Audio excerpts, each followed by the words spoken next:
Welcome to Yin Yoga Lifestyle. I am your host, Colette Darville.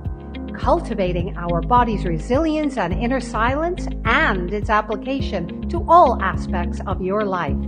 Let's become enlightened and enjoy the power of intuitiveness and creativity.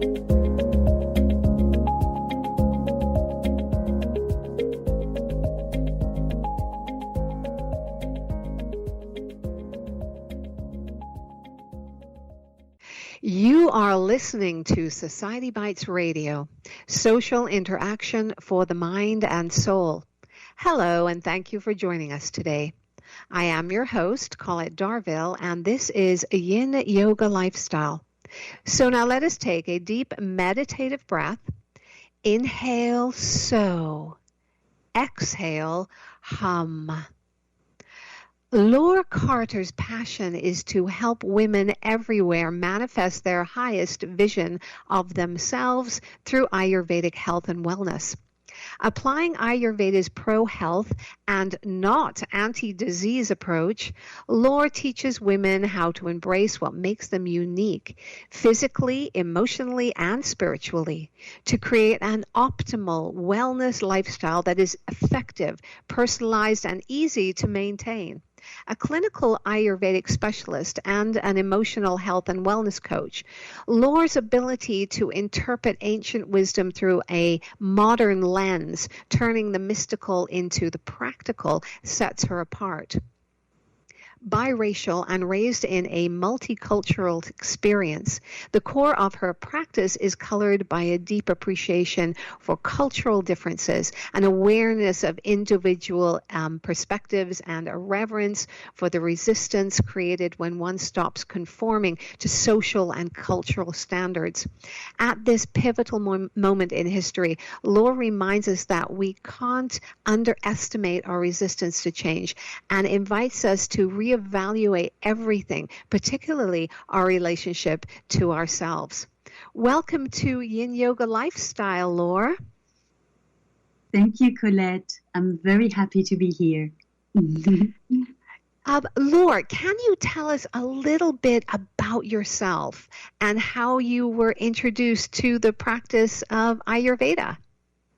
Absolutely. So as my name indicates, I am French-American, French on my mother's side and American on my father's side. And I have lived in both countries, France and the United States, quite equally. I was introduced to Ayurveda about 40 years ago when I started my meditation practice. It was TM that I started with. And I was introduced to Ayurveda then, specifically Maharishi Ayurveda. Yes, and throughout my life, I was seeing Ayurvedic doctors off and on. But I really got interested in Ayurveda when, for the first time, I experienced symptoms, really deep symptoms, around the time that I transitioned into menopause. One of the things I would say about what I believe is the basis of Ayurveda is that nothing is right for everyone and everything is right for someone. This is something that I was taught by one of my Ayurvedic mentors, Dr. Mark Halpern, is the understanding that there is no such thing as one-size-fits-all medicine. Nothing is right for everyone and something is right or everything is right for someone. When we can understand that in order to care for our health and well-being, we have to understand who we are and what are our unique tendencies and our unique needs. This is the basis of Ayurvedic medicine. Yes, and this is very interesting that you're saying this because there are a lot of people out there that are not aware of Ayurveda. Can you talk about sort of what changes can we expect to see in the improvement of our health and wellness sort of once we make these holistic changes to our diet and start to take better care of ourselves? Sure. So most people, they at some point are introduced to Ayurvedic medicine when they're struggling with very specific symptoms. So in terms of general benefits, I would say that from my experience and observation, first of all, we digest foods better. We're no longer struggling with digestive issues. Mm-hmm. And as a result, we reach a healthy weight naturally, almost. We can also see benefits, immediate benefits in skin conditions. They have a tendency to just go away. I also have observed benefits in terms of our energy. We just have a whole lot more energy. And it's as much a physical energy that it is a mental energy as well. And I also observed better sleep. People just sleep better. Yes, that's sleep, especially these days, right? Yeah. I mean, it's sleeping is especially during this hard year that we've had. People are always looking for a better way to live, and I think that over the past year, most of us are really guilty of comfort eating foods that we know are not good for us. But can and how does the Ayurvedic diet help in the way that we soothe ourselves into the choices of the foods and the things that we eat and the things that we do? Yes, it's a great question, Colette, because there are, at least I'm looking at it from so many different perspectives. First of all, there's no such thing as a bad food.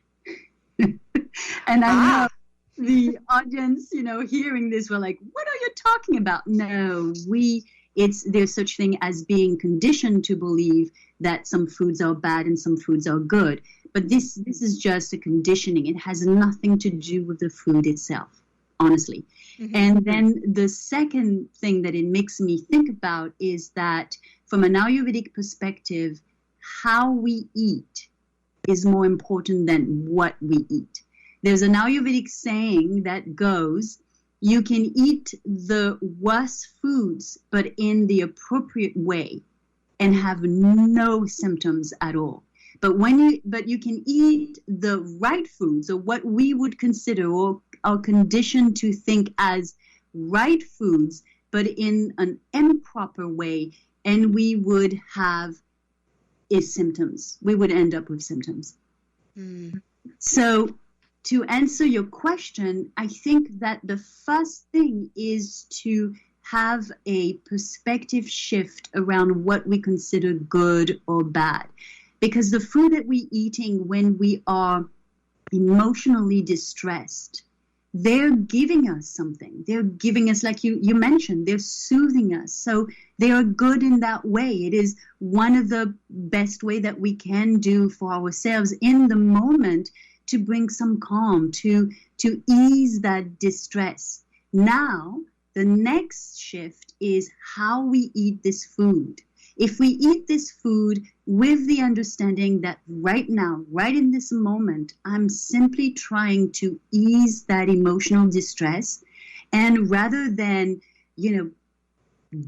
putting this food into our mouth mindlessly, but eating it with consciousness and realizing, okay, it's just calming me down without all of this negativity, this food will have a different impact on our health. That's the perspective of Ayurveda. So it's not about taking things away. It is about how we approach it, how we eat it, what's our mental state when we eat it. So I'm going to go out and buy a lot of chocolate.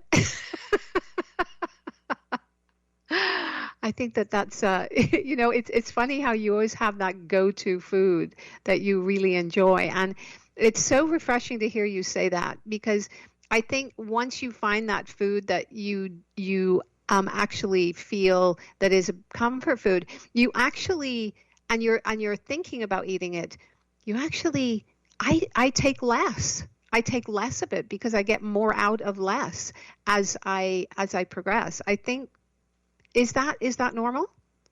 That's absolutely true. And there are different reasons why you take less. First of all, I said, yes, please go out and buy the best chocolate.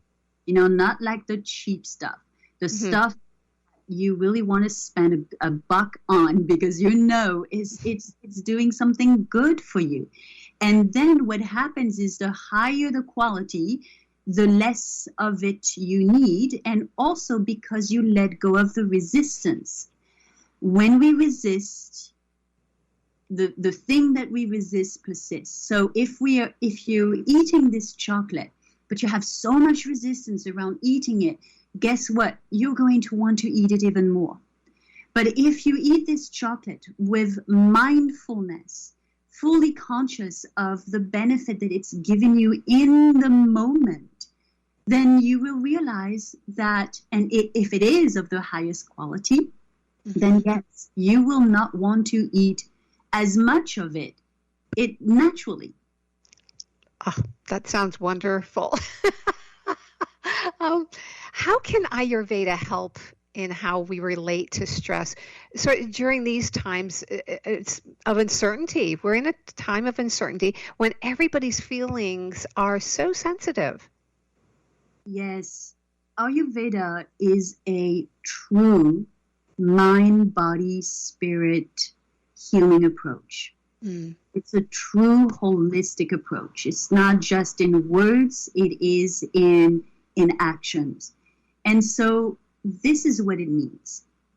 Oftentimes, we realize as Ayurvedic practitioners that when someone is struggling with very specific physical symptoms, they are related as well to mental and emotional symptoms. Let me give you an example. It is most likely that if you are struggling with constipation, with gas and bloating, that you are also struggling with anxiety and insomnia. We say this because Ayurveda or Ayurvedic medicine is based on the bioenergetic model. And so there is a certain quality to the physical symptoms that relate to mental symptoms as well. So when we are taking on one or two strategies that we are applying consistently and progressively, it ultimately also affects the mind and the emotions. I really can't explain in a scientific way how this happens, but I've been working for over 7 years now with women more specifically, and I see this over and over and over again. I see this to be true. Wow, that's actually very encouraging. That that now you're seeing this relationship between and a more consistent basis of what's happening with the body, and then sort of relating that to the emotions, and because that's what you do, and you do it very well. And are there specific health-related problems that quickly respond to Ayurveda?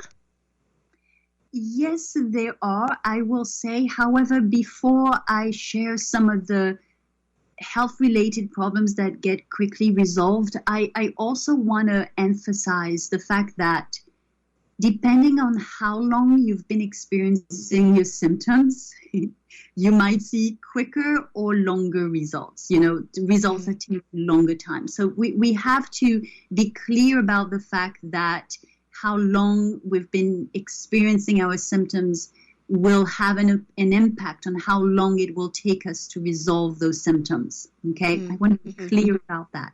So having said that, as I mentioned earlier, one of the quickest